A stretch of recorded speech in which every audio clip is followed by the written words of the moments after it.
Hi guys, I've always wanted to make this video, and from the title you can see that we're talking about Japa or not, to Japa or not to Japa. So this is quite a complex issue, and really nobody can make that decision for you, but I just want to open your mind to some of the things, the factors that you need to take note of. All right, so there's something I like talking about, which is capacity versus reality. That's the concept of your capacity versus the reality. So as doctors, you have a certain capacity, okay, to be able to live above a certain level of standard of living. But due to the situation of some countries, like where some of you are, you may find that your capacity does not match your reality. So your basic aim in life is to try to find a way to make your capacity to match your reality. So it's just like if you are working somewhere and you are being underpaid, you are working more than you are being paid, okay, then you need to move. And one of the ways to make those two match, your capacity and your reality to match, is through relocation, which we call in local parlance Japa. So now, everything depends on you. What do you want with your life? Do you want a soft life, okay, a softer life where you are sure of electricity, you are sure of security, you are sure of the basic things of life, you're sure of the basic comforts at a minimal level. You will not hear the sound of generators buzzing in your ear.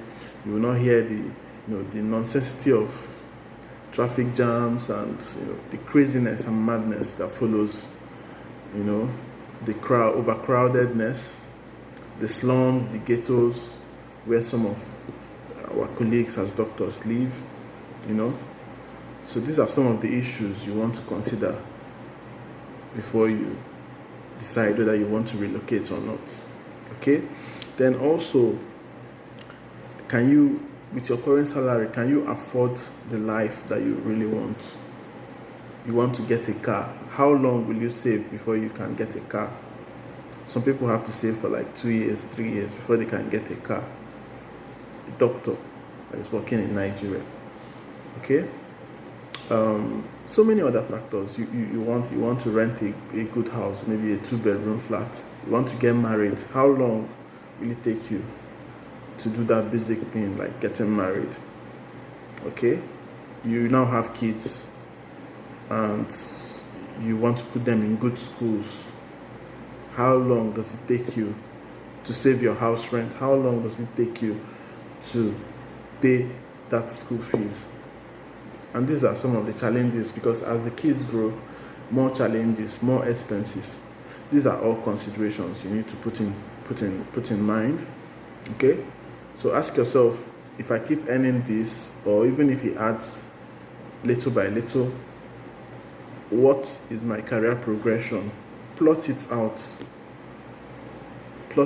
and see for yourself. So, but these are some of the pros. If you want to travel abroad, at least you are sure of security, you are sure of electricity, comfortable living, where your income can take care of everything and you still have more, okay?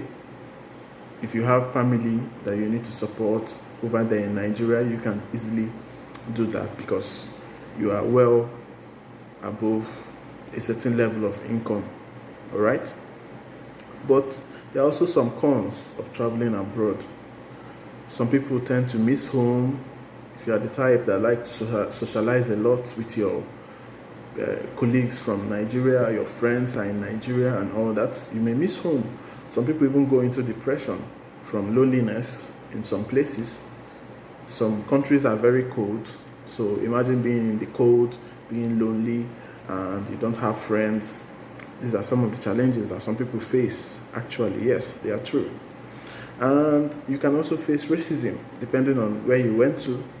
some people do face some racism. A patient may come in and say he doesn't want to see you just because you are a certain skin color, all right? Of which you may not take to heart, because if you really want to get what you want to get, you ignore every other negativity and keep pursuing what you want to pursue.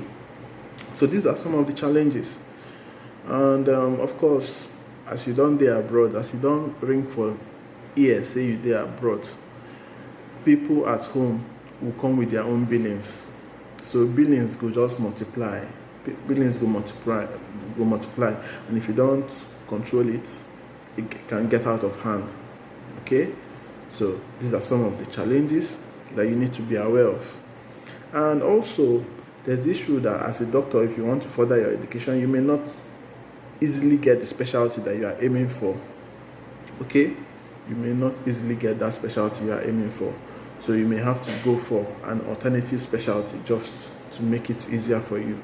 So these are some of the challenges that doctors do face abroad, but they are not insurmountable. Okay?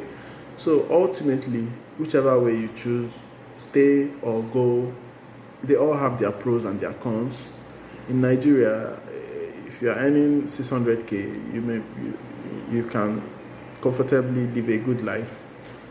So one thing that people always ignore is the fact that whichever country that you go to, when you are earning there, you're also spending in that same currency. So the difference may not be much. Although, as a middle income earner in certain countries, your level of comfort is far above someone that is earning high, so-called high in quotes, in Nigeria. Okay, by the time you get generator, get gen house, pay your security man, pay your gate man, get a car, buy fuel, sort all the people you need to sort on the road, take care of your parents, bills, they are all bills. Okay, and they keep multiplying as you go.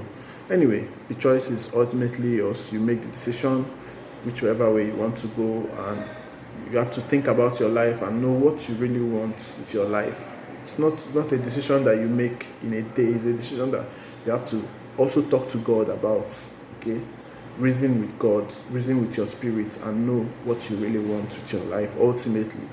All right. So cheers. My name Dr. George, founder of Air Clinic. If you want to write any of these exams, be it local or international exams, we got you covered. All right. See you till another video.